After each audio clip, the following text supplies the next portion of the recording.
Great, this is Quest 36. Now, I always say, Janice and I, we can't believe how many quests we've done in such a period of time. It's been a few years now, back to the days when we used to go out just for one day, as it were. But now, you know, we've been away 3 weeks as of this Wednesday coming. So, yeah, I think we do need 3 weeks at times because of the travelling. Now, this time, just to give a quick cap, we went, and you'll see it on the websites, you'll see it on Facebook, Twitter, and all the media, social media as it were. But we left Cambridge, down to Channel Tunnel, got on the Channel Tunnel, into Calais, got into France, went around the east side of France, into Spain, did the northeast quadrant of Spain, then came round Barcelona, although we did go wrong and end up in Madrid. Personally, don't do Madrid. It's it's not for me, But we sadly ended up there, so we're about 3 hours out of the journey. But then from there, obviously, we then come back into France, and then we've come up all the west coast, and now we're travelling along the west to east. So we're travelling from west to east, which is quite ironic, isn't it? Why did you leave the west and travel east in search of writing craft? Quite an interesting little phrase there. And then later on, why did you travel from east to west? So, you know, balances and things. So we're now heading up towards Calais. So we've only got a couple of days left. But I'll just tell you where we've gone so far and where we're going to. So what we've got here is we started off on the 23rd of November. It's now Sunday the 11th of December. And we went to Rochester Cathedral. Now that's England's oldest, or second oldest, sorry, cathedral, and it was founded by Bishop Justus. Now I find that quite interesting because if we look at the Grail Quest and the research and the history and the scriptures and blah blah blah, we end up with a potential son of Jesus being Justus. That would be his name. So to have a Bishop Justus is quite interesting, although again back in the day it was names that were used fairly common folk, I guess. The present building there dates from back to the work of the French monk Bishop Gundulph, so back to 1083, so obviously just after the Battle of Hastings in 1066. So we're looking at 1083 when the building work started on the cathedral, and it's a magnificent cathedral, to be fair. From there we travelled on to stay in the Oost, or Oost as it were. Now every time I say that I always think about that little advert back in the 70s and early 80s that there was a moose loose about this hoose, and it was a Scottish guy doing the advert. I can't think for the life of me what it was about, but or what it was advertising, but I always remember that little phrase. So we got the Oost, or the Oost, that we stayed in. From there we obviously went to St Mark's Church. Now St Mark's Church is in Royal Tunbridge Wells. It's a nice place in England, actually, to be fair. William Neville, the 4th Earl of Abergavenny, he funded the building of the church. So, and as we know, William, which is one of my middle names, funny enough, so William was 1792 to 1868. Now we know that work started in 1864. It took 2 years to build, and so therefore it was consecrated in 1866. Now William Neville is my 5th great uncle, and he was the 4th Earl of Abergavenny, so that's quite interesting. He was born in Middlesex, but oddly he died in Burley in Kent. So born in the June of 1792, died in the August of 1868, so he made it to 76 years old. You could say, oh, he had a good innings, but I don't like to use that phrase and I hate hearing it, so we'll probably skip that one along the way. But that's St Mark's in Royal Tunbridge Wells, which was really, really nice. King Charles the Martyr was our next on the list, again in Royal Tunbridge Wells, and the building started in 1680, but it was stopped for whatever reason. Eventually the church then restarted building in 1706. Now it took 2.5 per se 3 years to build. In 1709 it then was consecrated and it had its first vicar. It became a parish church though in 1889. Now the church was visited, quite interestingly, the church was visited by Queen Victoria. Now she's one of my all-time favourites, to be fair. I find her most fascinating, how she was, her behaviour, where she went. And just whilst we're on that little note of Queen Victoria, just on a side tangent, I'd like to mention that if we look at the royal family, they always place a massive precedence, a massive, what's the word, love and adoration for Balmoral Castle, so the Balmoral estate in Scotland. And if we look at history, we always find that royals go to Balmoral. There's a reason for that. Who knows what that reason is? But Queen Victoria went there all the time, obviously, then Queen Elizabeth I, and then obviously our late Queen Elizabeth II, God rest her soul. But she obviously died there. Now she was there, and I think she was there intentionally to die, you know, in the sense that she knew she was going to pass and that's where she wanted to die. So, because she always felt that was home. So there's a real interest in Balmoral, to be fair. But anyway, so Queen Victoria, back to Royal Tunbridge Wells, back down to Blighty. Fascinating lady. She knew of its importance at the King Charles the Martyr Church, and she certainly spent a bit of time there. After that, we went on to Wellington Rocks, which was quite interesting. Now, originally a Stone Age settlement, as some will have you believe, but it dates further back than that, obviously, as we well know. It is said that whoever touches the rocks so to embrace will truly know its meaning and purpose. There's all these little phraseologies that come out, or myths and legends of different things, but all I know from my own experience of going to the rocks and seeing them, touching them, it was quite nice feel, nice area, peace, calm, and quite energetic in a weird way, but a calm energy, if that makes sense. So that was quite good. We couldn't get into Versailles Cathedral, which is our next, so we've now left England, we've got into France, and we've gone to St. Louis. So we've gone to Versailles, how we want to say it, potato, weary, wary, however one wishes to say these things really. But, that's an interesting point, just to say, apparently in East Sussex you must say wary, you can't say weary. The person, I spoke to a lady there and she corrected me very quickly on my phonetics, as it were. So that was quite interesting. But Versailles Cathedral, didn't get in, but it is a very interesting cathedral. It's interesting in the sense that it's connected to King Lithric of France from 600 AD, and the whole area is. Now, he is on that side of the line. He will be my 45 great-grandfather, so that's quite interesting. The cathedral itself was built in 1278, again on an older site, as most are, frequently visited by Joan of Arc. What a fascinating character in history. So for such a young lady as well, you know, that didn't live to see the age.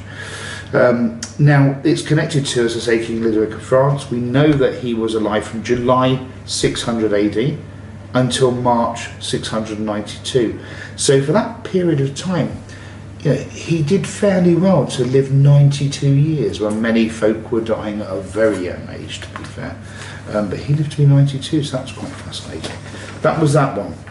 We moved on to the Cathedral of St. Orleans, and again, you know, we couldn't get into that, but it was built in 1278. It's of great interest to Teskelin, my 30th great-grandfather. Now, the reason why I absolutely are fascinated by Teskelin, he was the grandfather, this is Teskelin II, sorry, I should say. He's my 30th great-grandfather, and he's grandfather to the founder of Knights Templar, Bernard of Clairvaux, so who's one of my uncles, or great-uncles, should we say. So the Templar does run through my family line 100%, basically, to be fair. So yeah, it's quite fascinating in that way.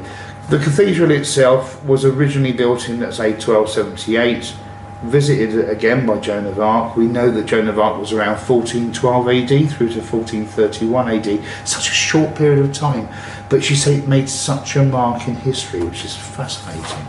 So that was that. We then went on to St. Henry in Bourges. Now, very, very nice place. It is said, for those of you who are Grail hunters, it is said that the Grail resting place was there for some 8 years. So that'll be from 29 AD through to 37 AD. And then it travelled to Glastonbury in England. And that's where the struggle, bearing in mind it didn't stay in Glastonbury, as we all know from previous quests. It travelled further on. But that was its next point along the journey. Connected to King Clovis I of France, who is my, or was my, 49th great-grandfather, which is quite interesting. He was born in Saint-Pierre in Paris, so a suburb, a district, or quadrant of Paris, as it were. Very, very interesting for that. After that, we then travelled and ventured on to my family stronghold from the Clark surname, and then we went to Dijon Cathedral. Now, the original cathedral we know, or the original area and church or temple, chapel, was there in 511 AD. The current cathedral that was built on the site is 1325 AD. But there are signs of a chapel or some kind of worship going back to 47 BC. So that's quite fascinating. Linked to the Clark line, linked to Knight to Skellin, from Fountain de Dijon, obviously. Father, now he's the father of Bernard Clairvaux, and he's my 29th great-grandfather, as we all know. Linked into the Desposini connection. Now, that's one thing, when I do research, and sometimes I'll look at other people's videos or interviews that they do, and their pronunciation of Desposini, I sometimes have to sit back and say, really? But then if you don't know the pronunciations, then you don't know. It's Desposini. Yeah, that is its pronunciation, Desposini. So for anyone that watches and does an interview about the Desposini and the bloodline of the Christ and all that, that is how you should be pronouncing it, to be fair. Moving on from there, we went on to Saint Maria Nicolau. Now that was an interesting place, and that's in Barcelona, or it's actually Calella, Barcelona. Now I'm a great lover of Calella because I was there as a young man, and it certainly got my heart back then.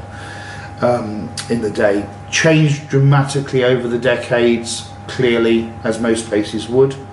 I think it may have suffered a little bit with the old COVID, like most places, but still alive, still vibrant, still calm, still peaceful. The Church of Santa Maria and Saint Nicholas, or Saint Nicolau, as they say, was rebuilt in 1753 after the Civil War.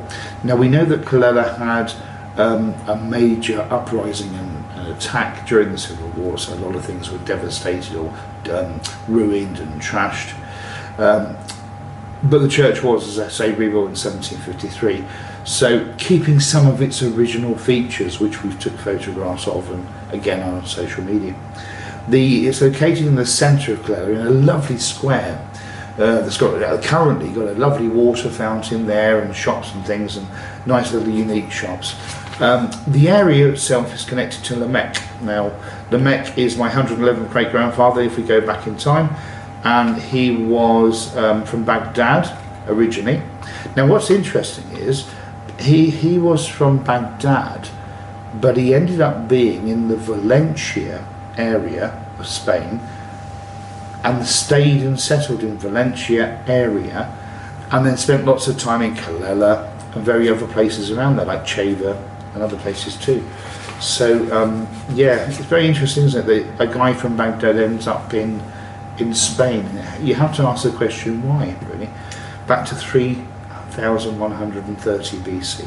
Now, a lot of people will mock this video because they say, well, hang on a minute, no, Lamech wasn't. He was the father of Noah, and he was in such and such a period. No, he wasn't. No. We know that Jesus wasn't born at 1 AD. Most researchers, or decent researchers, will already prove and discount that. We know that a lot of the what people believe to be facts in certain scriptures are actually fiction for the benefit and control, so people have control over their flock of parishioners. So if we go at this with an open mind, we say, well, hang on a second, no, time's quite different to how it's been portrayed. History is very different to how it's been portrayed.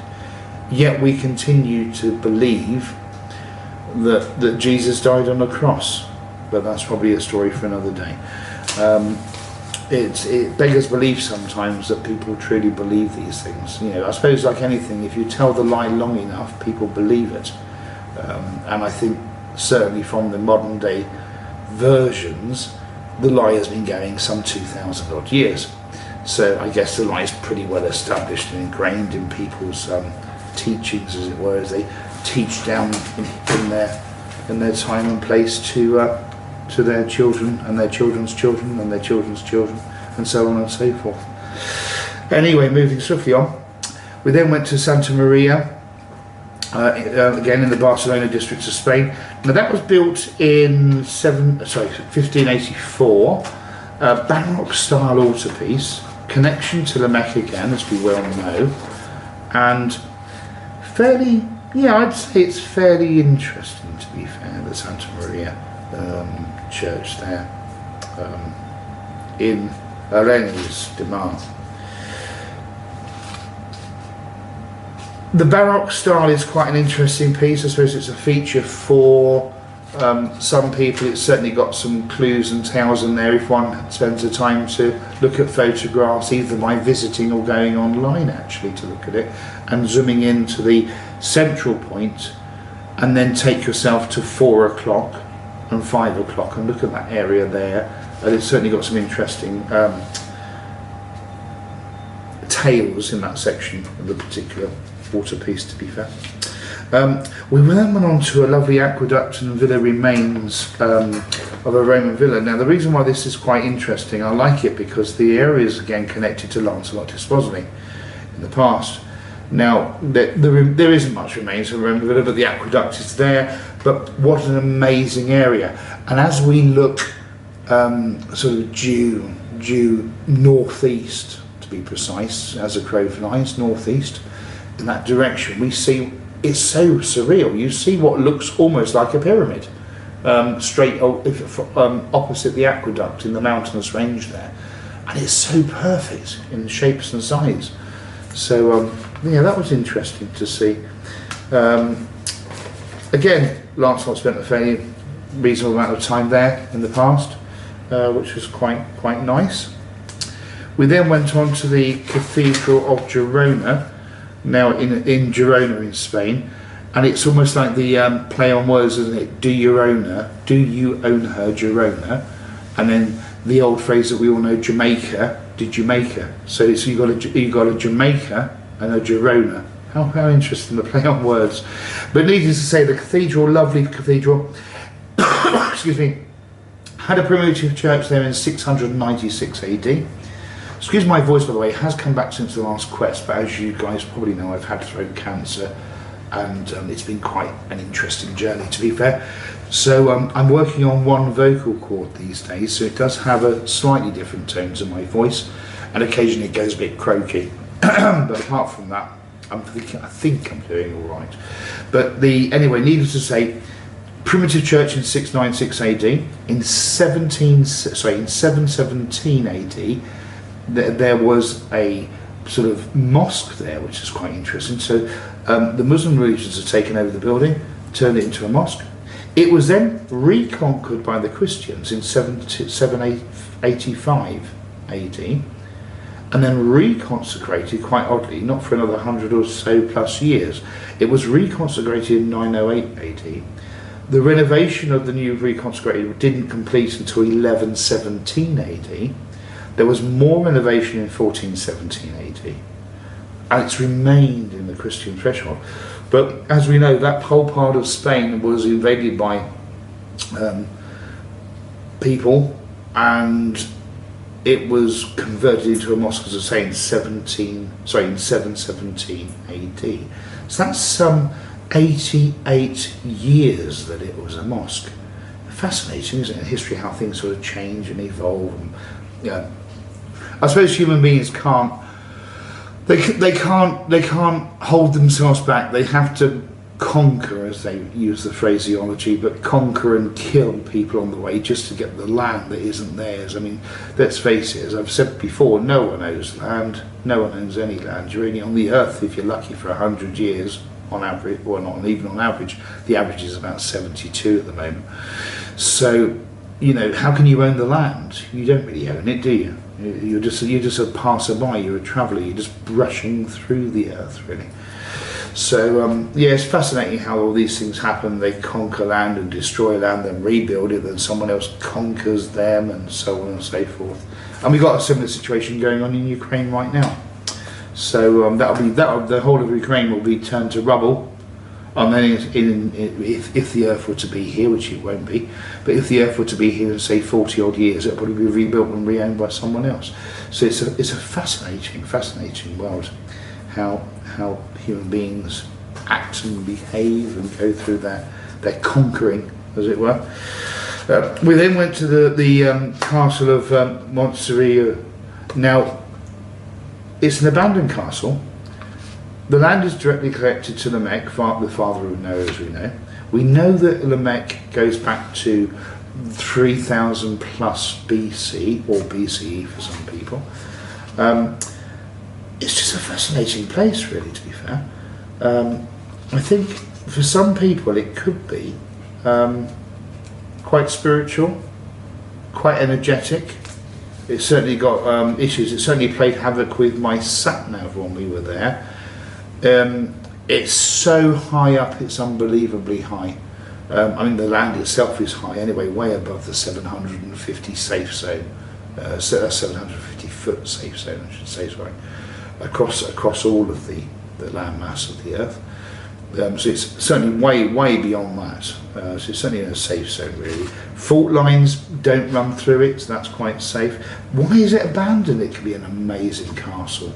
I don't know. I mean, obviously, it's such a shame, But what can you do, really, at the end of the day? After that, we went on to the San Juan Bautista, and that was, interestingly enough, in Saint Celoni, or Saint Celoni. Again, district of Barcelona. Interesting church, Keystone Church, potentially, some may say the ground brushed through from May 21 to September 21. So that's, if we believe that story to be true, then that's fairly recent, September 21, because we were only in 2022. What is this Grail thing that we're seeking? That all Grail hunters go on here. What does it all mean? And it was there in 2021. Well, did anyone notice it? Was it visible? Did it present itself? Who knows? Who can say? But fascinating, really. Church of St James the Great was our next stop. Now, the Church of St James the Great is in Albarachi, district of Valencia. It's obviously the patron saint to Spain, and dedicated to the patron saint to Spain. It is said that he brought Christianity, obviously James the Great, he brought Christianity to Spain in 44 AD. Well, we know that to be true, as we've already seen from this particular quadrant of Spain, or district of Spain as it were, or area, that it's had a transition between religious belief systems over the period of time. So, Christianity was brought to Spain in 44 AD. This church is dedicated to James the Great. But it's also got a connection, the whole land and area, as we already know, and I've already said, to Lamech, which is quite interesting. Okay, the next one we went to, we're into the next one, was San Juan Banos of de Cerrato. Now, the Church of San Juan Bautista is a keystone church. 2019 was the last known location of the Grail, and it left somewhere in the region of September 21. Yet we know that the Grail was already at another place in that period of time, so there's a crossover, a date there.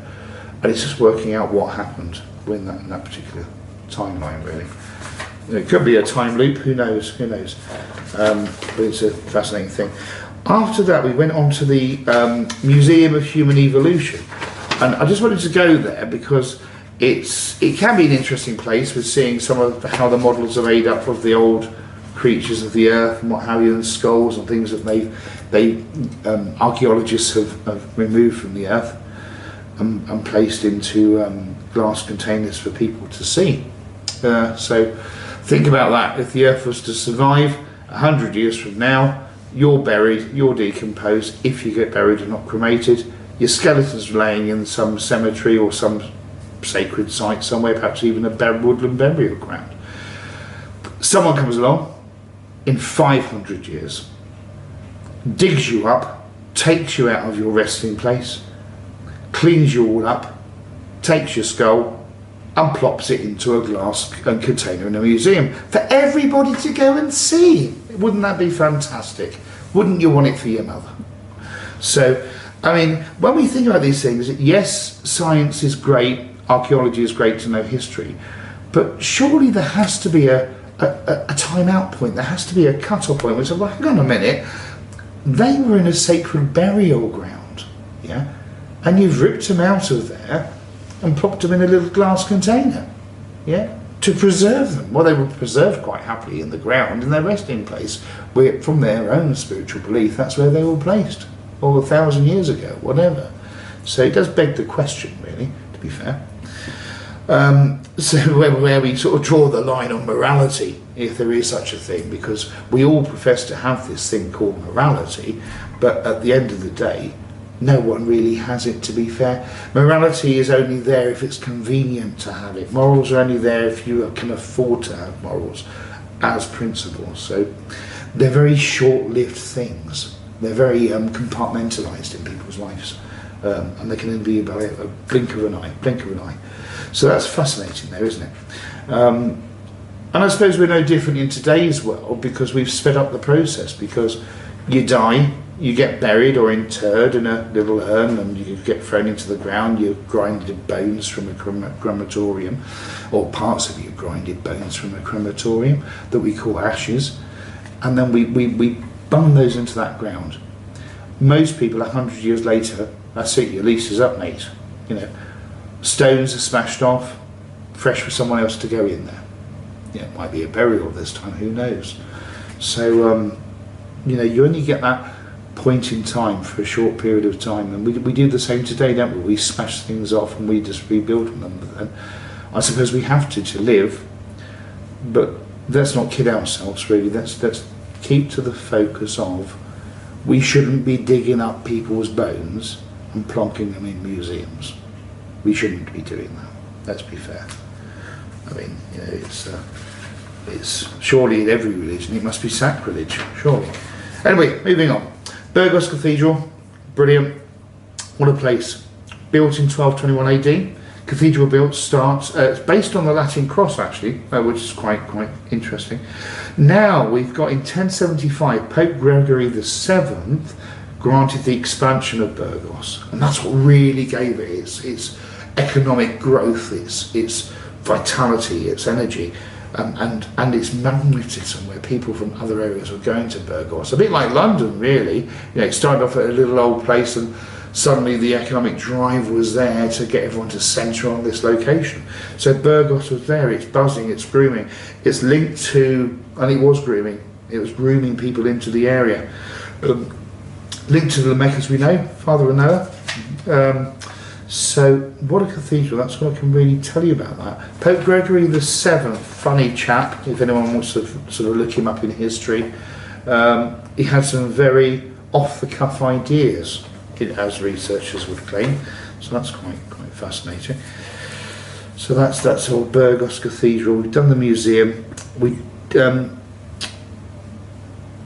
We are then going on to Tor Tango, I believe. No, that was the other day, so that's more recent. So we're into sort of mid-December nearly.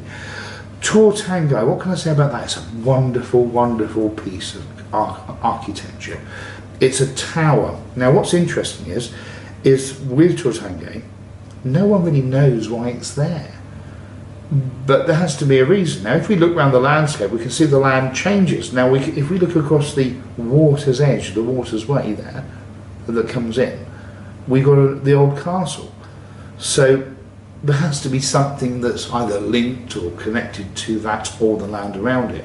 Now in modern day term, yes, it looks out of place because there's modern day apartments that's built all around the land. But back in the day, it probably would have been perfectly fine to have that there. However, what's interesting is there was a wonderful builder, architect, in the 1600s, took it as his home